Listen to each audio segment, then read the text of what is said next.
Are you tired of making decisions? Hello, today I'll be showing you how to automate your life away. Beep boop.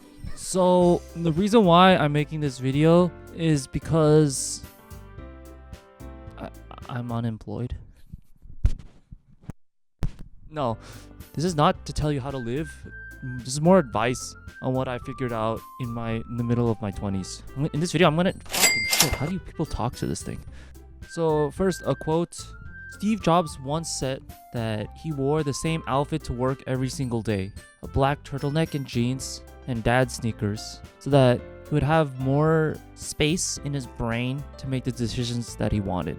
I don't know about you, but for me, I always run into this problem of decision fatigue. Like, every decision you make, no matter how small, does chip away from the number of decisions that you can make in a day. I think the trick to what I realized to solve it is basically look for decisions that you repeat every single day, and you can basically eliminate them from your decision pool. So I wouldn't include habits that you already have ingrained that you don't need a reminder for. Say like brushing your teeth or showering. I mean, if you don't shower and brush your teeth every day, then you have bigger problems at hand than watching this YouTube video, to be honest. Like things like, okay, for me, I have a gratitude journal that I try to write in and meditate on every single morning.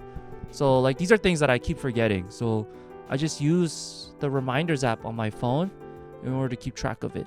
Furthermore, there's so many different tools that you can use to script. Personally, the ones that I use the most, by far, number one is reminders. For me, calendars doesn't really work that well for everyday tasks. Calendar is more for like appointments that like a haircut or something. But reminders is like, remember to do this. It's not like the most pressing thing, but it's like, if I have time, I could check it off. The next thing I would recommend is using iOS shortcuts. So for things like when you're checking into the gym, it just automatically pulls up your ID card. Everyone has a different system that works for them, and I think experimenting is the key to success. This is something that like I've developed over the past year, so it's not like it's even complete.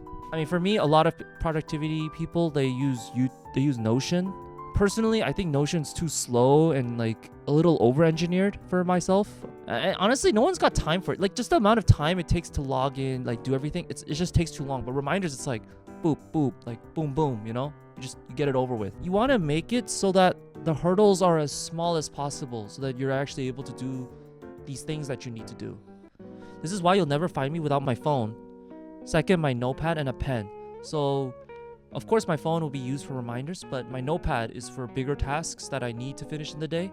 So I split it up into the 1-3-5 framework where I have to finish my biggest thing during that day. And if I don't finish that, then low-key, high-key, I consider that day a failure. Like, I need to finish the biggest thing. So it's a pyramid structure, the 1-3-5. Number one is your biggest task. Like, this is the most crucial task that you need to do. Number 3 is the 3 medium-sized tasks that you need to finish. And then 5 are like little tasks that you're like, just gotta get rid of this. It's not too important. But yeah, for me, I really want to make sure that I know what my biggest task is for that day and accomplish it. Even if I don't finish the other 3 or the other 5, as long as I finish that number 1, I can go to bed easy. And even if you don't finish the number 1 task, like at least working on it makes you realize the amount of time that you need to finish it. That's like, you gotta find what works for you. Where it's basically every day you plan out like, this is what you're gonna do. For me, I think of it in terms of these are the tasks I need to finish, and that naturally will fill up my time. Yeah, I definitely have on my reminders app, I separate into 4 lists. One is my maintenance list, and I think this is my most crucial one, and it's stuff that I need to do like cutting my nails, getting a haircut, not brushing my teeth. You don't want to do the automatic habits. You want to do things that you don't normally think about. I also make sure to follow my operating procedure. So every time you don't click yes on a procedure, then you're actually making it a habit of avoiding it. So there are some tasks that I'm like, you just realize that you never do it and you're just ignoring them. I think at that point, that means that task isn't important for you or pressing enough to do. Then you need to reevaluate, do I still need this task? or you could just get rid of it. It's better to not build a habit of rejecting your own habits. So you just got to make the decision early on instead of consecutively to build up that habit. Yeah, I just want to follow my SOP, my standard operating procedure, my algorithm down to a T. Obviously, there's times when you're busy, but what I found out is there's a lot of waiting time. So like, say I'm in a line, and that's like a good time to like pull up flashcards, or I need to send an email. Like these are the little tasks that if you put it down, you could fill it in. There was a guy who did a very good analogy, but he basically had a jar, and like this is your day. And then he put the smallest rocks first, and then he tried to put the medium rocks and the largest rocks, and then obviously it didn't fit. But if you put in the big rocks, and then the medium rocks, and then the small rocks, then you'll be able to squeeze it together. Time is like cleavage. If you squeeze it, you will have it. Yeah, and I think another thing I realized is like, you don't want to bite off more than you can chew. I mean, obviously it's like, I want to go to the gym, and then people go really hard at the gym, and then they never go back. And I think that's the wrong way to approach it. I think after watching PewDiePie's workout videos, I really subscribe to the idea of you want to just make it a habit and make it easy for yourself. So if you've never worked out, like, dude, just do like 1 push-up, 5 push-ups. Like, just do enough where it's pushing yourself a little, but it's something that you wouldn't think about.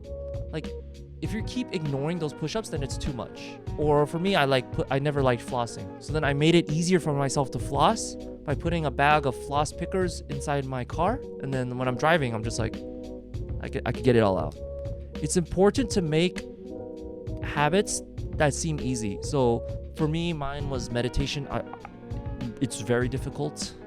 So I just had a habit of doing 3 minutes a day. But now, after a month, I finally pushed it up to 5 minutes a day. And then maybe sometimes I do it twice a day.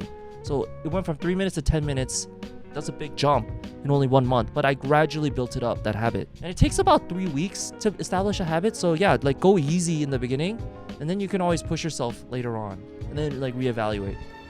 I also have a little pocket e-reader on me at all times. So I'm trying to get into the habit of reading, and it's basically the size of like a iPhone Plus size. And I had a really bad habit I noticed while working, where it's like I just want to pull out my phone, and it's like, you're just filling your time and just scrolling.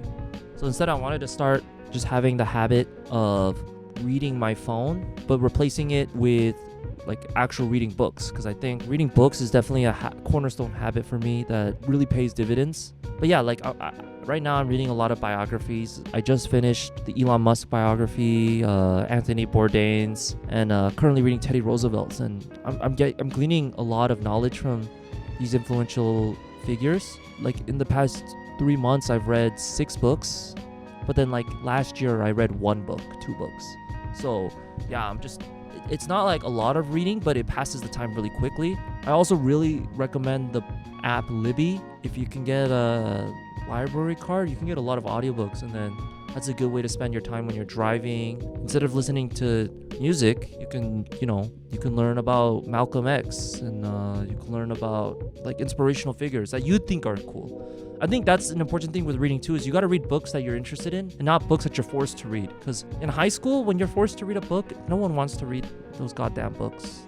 Like let's be real. Like if it's a book of your own choosing and your own volition and you think it's cool, like then it makes it a lot more likely to pick it up. Yeah, I think this video has really been inspired by a lot of the people that I've read biographies for. I mean, the Steve Jobs thing was definitely from his biography when he passed 10 years ago. The Malcolm X, he had a habit of reading books, and for him, he was actually like a common thug. And after going to prison and discovering Islam and reading a lot of books, he said like he came out of prison after 5 years, 10 years, a changed man. And I really do agree that reading books is a way to reprogram your internal algorithm into like a more fulfilling and positive one. Many people also struggle with screen time. So one of my best suggestions is you gotta treat your phone like your house. And a lot of people have a lot of clutter in their phones, a lot of unnecessary apps, and a lot of notifications. And I think the notifications that pop up are the ones that get to you. So you should spend a day just observing which notifications you actually need and which ones you don't. So for me, it was like I didn't need notifications from YouTube or Reddit. Like, I'm on it enough. So I try to get rid of those.